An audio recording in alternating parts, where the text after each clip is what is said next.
It's American Pharaoh who has taken the lead on the outside. In between horses is Firing Line.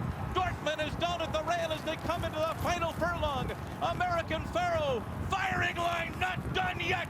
And these two come into the final 16th. It's American Pharaoh in front. Firing Line.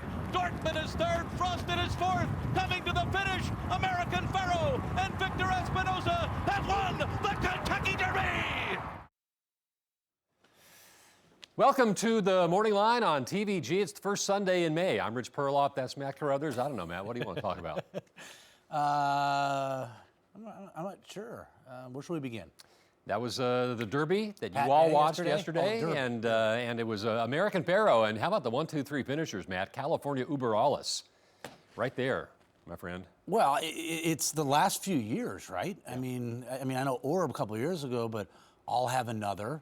2012, Chrome last year, and what a surprise. We went back to dirt out here on the West Coast, and all of a sudden the 3-year-olds in Southern California have been a little bit more successful at Churchill Downs during that period where Santa Anita had the synthetic and pro ride surface, whatever they had. Hasn't really sunk in yet to me how good that race was yesterday. Yeah. You know, American Pharaoh, $7.80.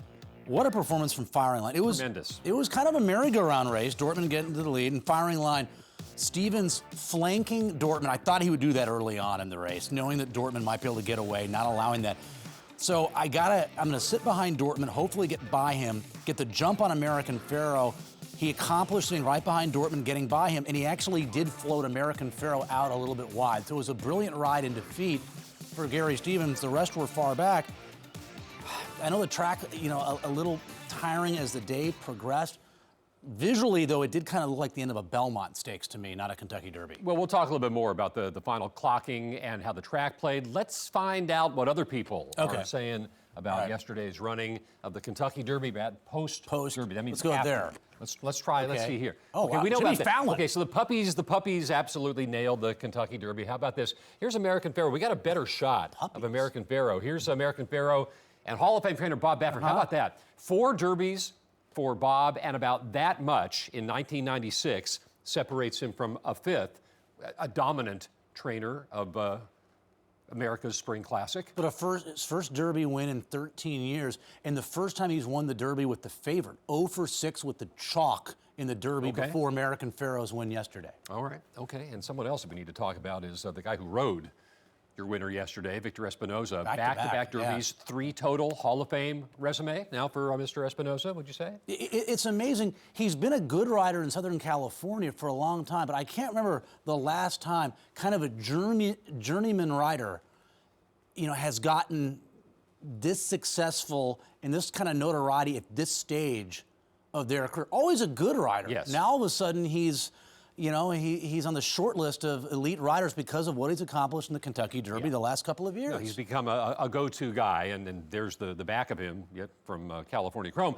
Dortmund may join American Pharaoh in the Preakness. There was some chatter about this leading up to the Derby. If these horses both ran well, would Bob Baffert run the risk of one of his other horses derailing a Triple Crown bid? They both got to go, different owners. Yeah, this is off the top of my head. I should have done the research here. Apologize. It was a long day yesterday. Lucas in '96, I think, won each leg of the Triple Crown with different horses. Yeah, I think you're right. Grindstone, I know, won the Derby. I know Editors Note won the Belmont that year. Okay, what do we got here? Here's Jay Pribman. Timber Country in the Now, okay, let's talk about the track and the time. Okay. Now Andy Beyer says that the Beyer figure for the race is a 1:05. Clocking, at first glance, very, very slow. Bear in mind, Matt, it's almost 3 hours in between the prior dirt race on the card at Churchill and the Kentucky Derby. So if they're adjusting variance over that period of time, I got no quibble with that. That number strikes me as accurate. And if you look at the Beyer speed figures of your 1, 2, 3 finishers, as close as they were at the wire, doesn't that make perfect sense? It's a good number, but for the Derby, it's about average. I mean, that's not a great Derby Beyer number. No, it's 105. So, I don't know. I mean, we talked about how this was the best class, maybe since the street, since Curlin 10 years ago. I heard Touch Gold, Silver Charm, Freehouse Captain Bodgett, 97. I don't know. 3 horses showed up. The final time was pretty average for a Derby. for a Derby, 105. Beyer. There's Mubtahij, who ran 8th, and they're going to prep him for the 2016 Dubai World Cup. That's a lot of prep if he's going to start that right away. I like Michael de Kock. I mean, he's great. Yeah, he's great. You know, after the race, he's very gracious. He's like, we ran well. We just ran on some really, really, really good horses today. No and you excuses. know what else? Somebody else, Ren, whom you know from our research I do know department, her pretty well. tweeted that Christophe Soumillon actually went back to Europe and won a group stakes race a matter of hours after the Derby. How about that? That is pretty cool. So we shouldn't complain about our post-Derby fatigue. I should look at her tweets more often. Now, how about this one, Maddie? Let's talk about this. This comes up every year. Donegal Racing has tweeted that they're fast-closing Keen Ice. I'm going to put that in quotes. I don't know that anybody was fast-closing.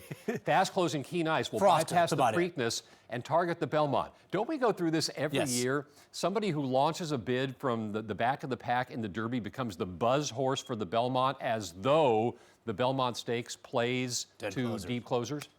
He comes off the pace. He'll love it at 12 furlongs. The further they go, the more he's going to like it. Enhances his chances. Again, we're not. And Keen Ice is a fine racehorse. He's a fine racehorse. He's a fine racehorse. But and Donegal got their glory yesterday with Finnegan's Wake. Tremendous last to first move. And there's exceptions to everything. So some of you were thinking, oh, this horse closed in the Derby. This is what he did. He has exceptions to everything. But by and large, the horses that are closers, they're plotting types. And they either plot again in the Belmont, or they're closer up to a pace that is too slow for them, and they flatten out. Yeah. Generally, that's what happens. It's kind of not always. Generally, the idea that the closing Derby horse is well intended for the Belmont is kind of on a par with tight turns at Pimlico, which is just that doesn't work. That's not true. I mean, there's a reason why, generally speaking, closing sprinters aren't great going a mile or a mile and it's saying, oh, it's another furlong or two. No. It takes them out of their element. I like this. Cassie Racing, with regard to Danzig Moon, says he gave us a thrill for a little while. That's great. And he finished fifth, right? He finished fifth. Look, and he goes on to the Queen's Plate, where he'll probably be formidable. I mean, he was literally fifth at every call. Firing Line was literally second at every call. American Pharoah sat third and went to first, and Dortmund went from first to third. And the only horse that closed it all was Frosted, who I guess is not going to go in the Preakness. He's going to get some time off. There's Firing Line. Yeah, Firing Line, look, you know, we were talking in the run-up to the Derby about the fact that if you like Dortmund, that a lot of people like Dortmund, how could you not like Firing Line? He ran great. He had looked Dortmund right in the eye in back-to-back races. He exploded in the absence of Dortmund at Sunland, and he ran a big race for Simon Callahan yesterday. I mean, the only question I have, I mean, he's an excellent racehorse. Going to the Preakness, you kept hearing these reports that Firing Line is a horse who does his best work when he's fresh. So he had that easy win in the Sunland Derby 6 weeks prior to the Kentucky Derby. Right. So now, coming back in 2 weeks, that's the question. I mean, we'll get to the new shooters in a bit, but there really aren't too many, because it strikes me as most of the Derbies we had recently, in terms of the winners, whether it's California Chrome, I'll have another big round, pretty easy wins, right? That was a tough, gut-wrenching win for American Pharoah, and that was a really tough race for the top three. So can a horse like Firing Line, who generally, that's what they said before the race, it's better when he has some time off. Can he come back in 2 weeks off of a grueling effort at 10 furlongs 14 days before? Something for the handicappers to consider. Now, speaking of new shooters likely to show up at Pimlico for the Preakness, Divining Rod, International Star, who was a late scratch from the Kentucky Derby, and Stanford, who was also drawn into the Derby but couldn't go. Missed Derby but could run in the Preakness, according to Jay Privman. I'll add one more name to the list. Yeah, I know where you're going. Yeah. What do you think that Todd Pletcher does now with Competitive Edge? I think he who was a freaky good 2-year-old. He came back running in an overnight stake down at Gulfstream Park, and yesterday won the Pat Day Mile. You think he goes? Yes, I think he goes, because right now Pletcher, I mean, I know he doesn't really has Stanford, but doesn't really have a big name horse, and Competitive Edge is undefeated. And as Rich mentioned, he actually rated a little bit yesterday, which I like too. He sat off the lead a little bit. He went 134 flat for the mile. I understand that mile and a quarter versus a mile, you can't compare, but just to throw it out there, I think they went, off the top of my head, 36-3 for the mile in the Derby. Competitive Edge stopped the clock, 134. That was race 5, I think, on the program, the Pat Day, where the track was apparently a quicker racetrack than the track that we had in the Derby. Well, the buyer figure would suggest that, because I think that Competitive Edge only got a 95, got a 95 for the win. But visually, most impressive. He's a very talented racehorse. Just a matter of how aggressive they want to be with him. It seems like a quick turnaround, but if he's catching most of the horses that just went 1.25 miles in the Derby, maybe it's an advantageous spot for him to stretch out. That's why you have to take the numbers with a grain of salt sometimes. And American Pharoah is all out to get his 105, or his competitive edge 95, not really trying at the end. Obviously, that number could have been greater had they worked him a little bit that last eighth of a mile. They didn't need to. There's the point I was talking about. This is the thing that Ren had tweeted out. Less than 18 hours after Mubdahij's bid in the Kentucky Derby, Christophe Soumillon wins the Gannett with Cirrus. Pretty cool. What jet lag. Yeah, pretty amazing. Yeah. Pretty amazing. Yeah, these guys, international stars. Yeah, Bayern, that's another conversation. Yeah, sure, why not? Why not go to the Met Mile after that? Everybody's allowed a bad race. Well, Bayern does this. Yeah. And if we know anything about him, we know that he's capable of snapping back after poor efforts and running lights out. He's one of those horses, looks like, you'll see this every day at a much lower level, horses that are okay to good when they have things their own way, and when they don't, they're not very good. He does this at the highest level. He's a great racehorse when he has things his own way. But you go against Private Zone at 7/8, and you can't get the lead from Private Zone. Right. Off of a layoff, you don't break that great, you're up against it, you throw in the towel. So Met Mile could be a different story. He breaks sharper, second race off the layoff, he gets the lead. The problem is Private Zone could be in that race too. Right. In the Met Mile. I mean, that's obviously could be a salty group, and Private Zone would make sense for him. Maybe point towards that race. I mean, I love Private Zone. He looked defeated again yesterday, and he came back on the inside to win. I think in 1:22.2 is the final time. And the Met Mile, of course, has moved and will now be run on the undercard of the Belmont. That's right. That's some of what's going on Yep. on social media with regard to yesterday's Kentucky Derby. Here are all the winners on Derby Day. Competitive Edge taking the Pat Day Mile at a short price. Divisadero launching a big bid for the win in the American Turf. Dame Dorothy upsetting Judy the Beauty in the Humana Distaff. Tepin in the Distaff Turf Mile Private Zone. We've been talking about Finnegan's Wake, last to first to take the Grade 1 Turf Classic. American Pharoah just a shade under 3-1 when all was said and done. Here are your payouts here. $27.30 on the Oaks Derby Double. That pick 3 involving the Oaks Turf Classic and the Derby comes back $84.80 for 50 cents. And the pick 6 at Churchill, nearly $65,000.